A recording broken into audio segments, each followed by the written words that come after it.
Hello, fellow business owners. Welcome to the Marketing District. This is a growing resource for small businesses to stay in the know about digital marketing, social media, and more.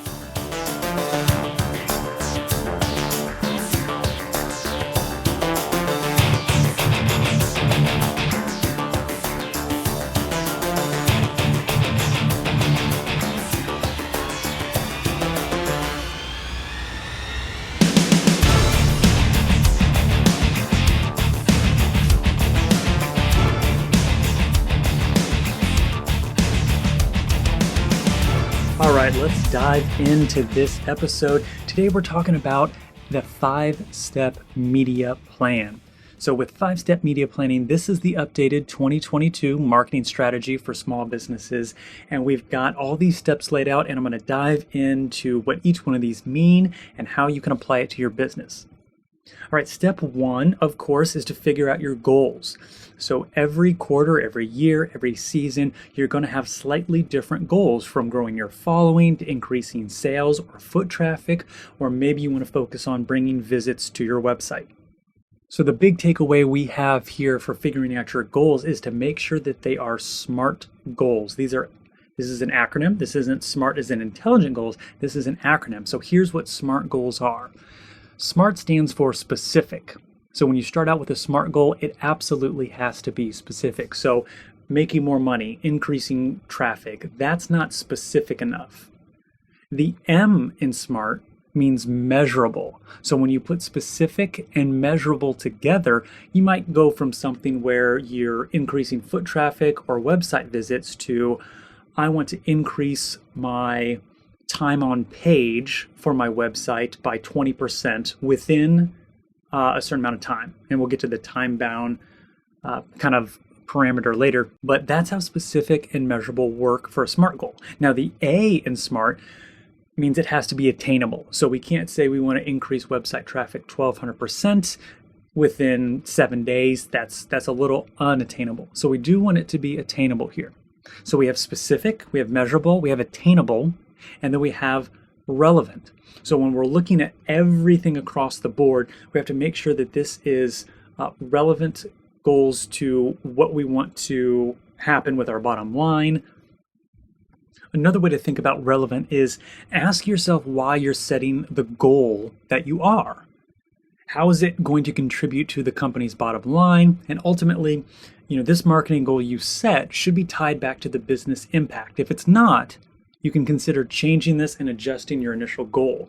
So if we go back through our SMART goal here, we've got something from very generic, like I want to generate more website visits. And then we made it specific, we made it measurable, we added a number there, we made it attainable, and then we also made it relevant. So by this point, we have, I want to grow the number of website visits generated per month from our blog, for example, to 120 visits per month, because, this is the relevancy part, our sales team finds the blog leads convert to customers 3 times the rate, blah, blah, blah, blah, blah. So you can get super specific, but make it relevant to the business's bottom line. The last step here in SMART goals is the T, which means time bound. So we have to set a time period, and then we're going to put in, and this is what we do at Agency AMG as we work with clients, is to have check-ins. So if we do a 90-day goal for the quarter, we want to have check-ins every 3 to 4 weeks just to see where things are at, to see if we need to adjust or what we've learned from the past 30 days. For the next part of this, step 2 here is to decide your target market. And this can change depending on the type of campaign that your small business here is doing. And so each quarter you might have different goals and different target markets. And a lot of times you don't know, unless you've been in business a long time, who your specific target market is. So a lot of times a small business doesn't actually build out a buyer persona. So a buyer persona is when you make up a fictitious kind of character, and Sally, who enjoys baked goods on Saturdays, and she has a family, and you basically build up this fictitious character with all these properties so you know who your target audience is. Now, of course, if you sell a variety of products that appeal to different target markets and different demographics, then you'll have different buyer personas for your business for each one of those different categories of products you sell. So once you've decided on your target market and you've got a nice SMART goal, step 3 here is to choose various media platforms to disseminate your campaign. So ultimately, you should make this decision based on the research and your target market. What social media platforms do they live on? What's your best ROI for a marketing campaign? And you should have answered the questions such as, where does my audience actually consume the most content? And what type of content do they want to consume? So a lot of times, long form content on YouTube does really, really well. And then short form content does great on Instagram Reels, but it all depends on your particular target market and your goals. But also remember, one part of the equation here that we work with clients on is every year, or sometimes multiple times a year, the landscape of social media changes quite a bit. So you have to stay up with the times to know if there's a new feature on a new social media platform that your business can take advantage of. So that's a huge win if you can stay plugged into the ever-changing landscape that is social media and the web right now. So step 4 is to produce the creative. So once you've picked your platforms, hopefully more than one, and we have another episode coming up where we talk about omni-channel content marketing. But go ahead and pick your media platforms. You've got your SMART goal, your target market. Now it's time to dig down and either build this creative, which is written copy, photos, or video. And you can do that in-house, or you can, of course, outsource that. But once you know your goals and your target market, and most importantly, the type of content you're going to create, it's time to actually produce this content here as part of your campaign. So your creative elements should follow, of course, your brand guidelines. And if you've been in business for several years, you kind of have a good feel for what your business, what works with your business, besides the colors and the fonts and things like that.